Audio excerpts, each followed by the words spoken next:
basically, our journal, Alzheimer's and Dementia, is the journal of the Alzheimer's Association. And we were really started with a mission to provide trying to bridge the gaps in knowledge across a wide range from bench to bedside in investigations. We're interested in a variety of different topics, from biology, chemistry, genetics, public health, public policy. And what we try to see in our journal is to really have interdisciplinary investigations, meaning we really like to have in individuals perhaps combine different disciplines and to really make a paper broadly readable to the larger Alzheimer's research community. Our journal was really started with the idea of creating a novel forum for rapid communications, and we really are trying to promote many new ideas. Some of the article types that our journal accepts are review articles. And now, the review articles that we accept are by invitation only. We try to provide what we call maybe a fair and balanced coverage of a topic by having key opinion leaders provide both sort of opposing views on a particular area. And again, the idea is to really inform the wider audience on a topic. Something else that our journal really makes a great use of are these perspectives and open peer commentaries. Perspectives offer mostly senior researchers an opportunity to really explore a topic, not quite in a theoretical sense, but really just offering their viewpoints, unlike reviews. And again, the focus here is on controversial theories, research, policy, and other issues. The other option that we use for the perspectives and the open peer commentaries is sometimes we get papers submitted to our journal, and quite frankly, the reviews are fantastic. I mean, in the sense that they are excellent critical reviews of the research, and in some cases, some of the reviews actually provide a great deal of knowledge, and we feel that those are actually important to publish, because as editors, we get the privilege of seeing all sorts of comments, and sometimes we really like to encourage reviewers to actually change that and perhaps publish it. So we've done that on occasion. We have another section in the journal called Policy Forum, and this relates to topics of science and society. And this covers many different topics, from history to the politics of science, to brief biographies of notable historical figures in our field, and also now recently policy analysis.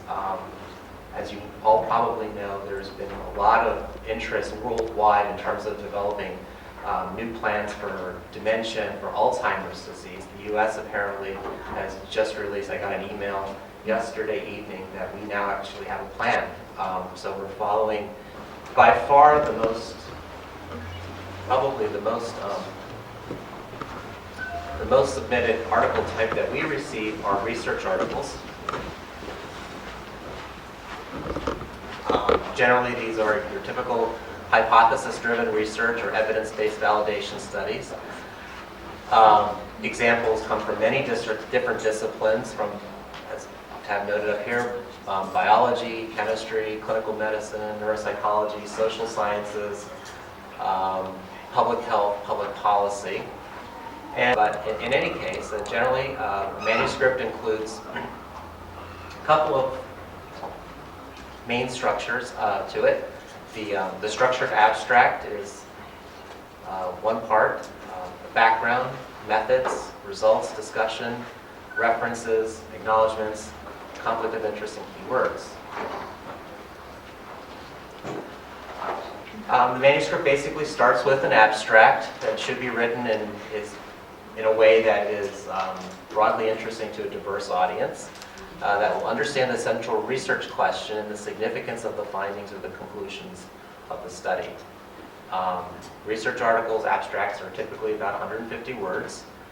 The articles themselves, this is actually from last year, should not exceed 10,000 words. For our journal now, we're reducing that to 5,000 words. primarily because we're running out of pages. Our submission numbers have gone up significantly lately. The submission process for Alzheimer's and dementia is exclusively on a web-based system that's provided by Elsevier called EES, and all correspondence, editors' decisions, requests for revisions, comments from the reviewers are done through the system. Articles are published in English, and we encourage authors who may not be fluent in English to seek help for manuscript preparation. This is actually a really important notation, and it's not necessarily for people who are outside of the United States or England. In some cases, even they really do need help in manuscript preparation, because one of the things that we tend to see from reviewers that their time is very valuable, and one of the things that reviewers tend to get frustrated with very quickly is an inability to get through an article efficiently. And so just in terms of taking care of typographical mistakes or formatting of tables, these things really help make the reviewers' jobs a lot easier. And I think it's just a way to sort of get the reviewer more engaged in a paper.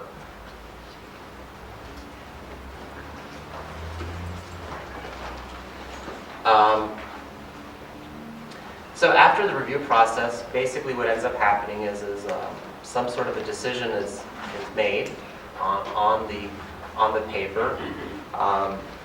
This is a wonderful question for anybody to ask in terms of how we decide this to take place.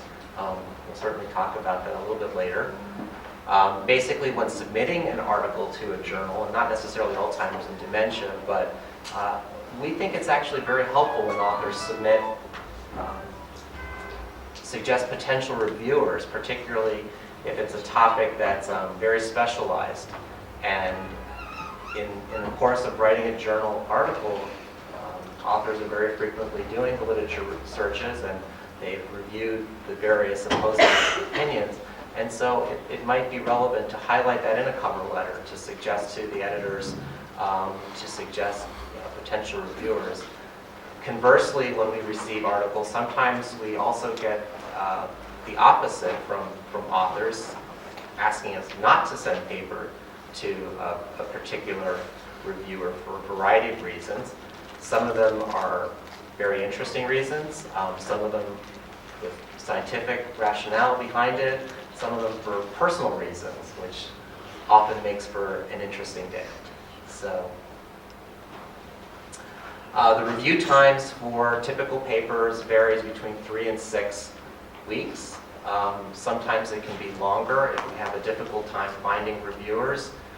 I think many, as you all know, our time becomes more precious at certain times of the year when grant applications are due, when our conferences have to be attended, and as a result, sometimes reviewers forget to get to their assignments. We are very diligent in reminding reviewers to be timely about this. Our basic goal is to try to get an answer for a paper submitted to the journal within about 4 weeks. And last year, our rejection rate was approximately 75%.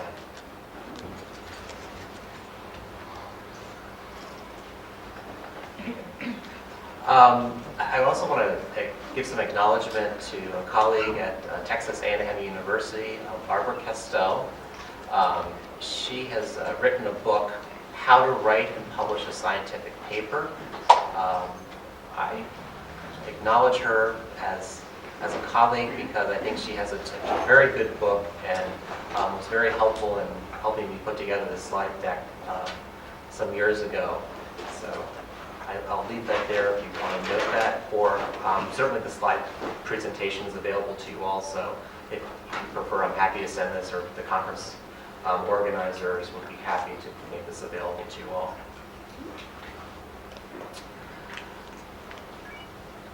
So moving along, title. And I think that is probably the first place to start with. writing a paper, obviously, and, you know, a perspective, and again, this is mine, but really sort of the fewest possible words that adequately indicate the contents of a paper. It's important for literature searching. I think now we all do keyword searches, and certainly having a title that would help other researchers find your work is a really good way to help get the indexing of it done properly. And the title should be specific enough, but not so overly narrow that it's perhaps not obvious. Authorship. This is a very important question that comes up, particularly when there are large groups of contributors to a work. Clinical trials, consensus papers, epidemiological investigations. It's very much important to sort of note who is contributing what to the paper. Recently, we had received a letter from an individual who had submitted an abstract to our journal. The abstract was published in the supplement, and then some weeks later, the paper was actually published by another journal, and the author asked if there was anything that we could do to help intervene. The story went that the individual worked in this laboratory for some years and then was dismissed from the laboratory, but then she noticed that her dissertation work represented the entirety of this paper that was published.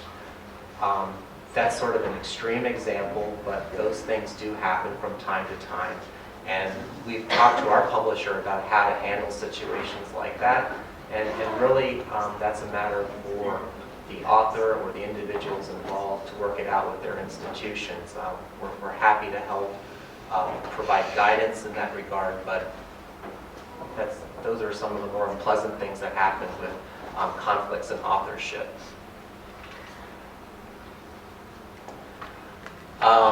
The abstract of the paper, as we talked briefly about before, really summarizes the paper. Obviously appears in searchable databases, therefore it's very widely read, and the contents must be consistent with the paper. When submitting a paper to a journal, it's very possible that the contents and the results don't match for a variety of reasons. You perhaps go back and redo an analysis and you change it in the paper, but in a rush to submit to the journal, you perhaps forget to update the abstract. And reviewers will comment on this. They read everything. They really are very diligent. And when reviewers find a mistake or a discrepancy, bless you, from the abstract or the results, it really forces them to look even more critically at the paper, and it's sort of a snowballing type of an effect. So it's very important to make sure that there